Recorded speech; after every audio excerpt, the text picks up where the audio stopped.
everybody, Jillian here to share a brand new Bible journaling process video with you. Today I'm using the July Faith Art Box from Creative Retreat Kits, and I've pulled out several Faber Castell pens here that I thought matched the colors of the kit based on what I had in my stash. And so today I'm just going to do some really fun free-handed flowers. Now, I am not an illustrator. I don't draw things well in my opinion, but I thought that flowers were easy enough and they're pretty forgiving. So what I did to start out with is I just drew the centers of each flowers using the yellow marker. I'm going to go ahead and list all of the colors in the description below in case you have them and you want to try them out. And then I just drew some leaves, and I like the way that the bottom one turned out a little better, but this is I really do like how simple this entry is, and it only took about 13 minutes to do.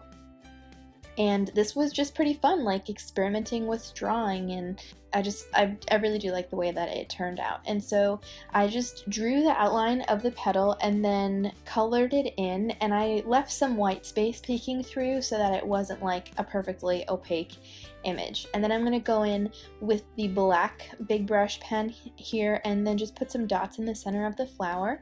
And then I'm taking this greenish color and then just putting some dots around the page. Now, when I saw the stickers that said Abounding Love, I knew that I wanted to journal these two verses in Psalms 86, verses 5 and verses 15, because they both describe God as being abounding in love. I just stacked the stickers one on top of each other, and you can see here I'm kind of like thinking about exactly how I want to place them and moving things around a little bit.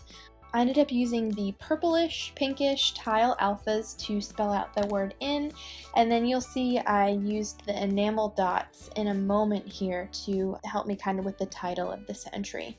So Psalm 86 is a psalm of David. He wrote it and he's praying to God. He's petitioning God and giving God reasons why those prayers should be answered. And one of my favorite things to do when I am reading through the Bible is to specifically look for ways that God reveals himself to us, especially about his character, his personality, things like that, because when you are in love with someone, you want to learn more about them, right? You just can't wait to see them again and sit and listen to them and spend time with them. And so that is really one of my favorite ways to read the Bible, is looking specifically for ways that God is revealing himself and his nature to us. And I think that this psalm is such a great example of that, the way that he used David to reveal himself to us. I mean, this is a God that wants us to know him, and that's just so beautiful. So David says here in verse 5, he says, "You, Lord, are forgiving and good, abounding in love to all who call on you."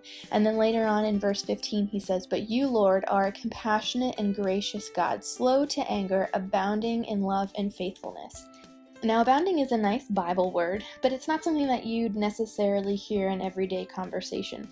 And I have this thing with words, so I looked it up. And abounding, or to abound, means to exist in great quantities, to be rich or well supplied in. And God is abounding in love.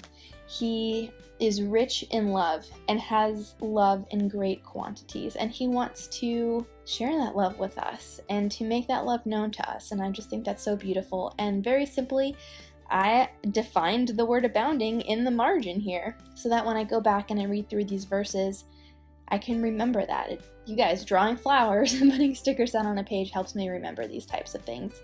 So I hope this encourages you. I hope it inspires you. I hope it just gives you a little peek into the wonderful nature of our Creator and Father and friend. If you guys are interested in any of the supplies I've used here, I've linked the kit and the markers down in the description box below. We'd love for you to check out the Creative Retreat blog to see how the other ladies are using this month's kit as well. If you have any questions, feel free to leave me a comment, and I'll see you next time.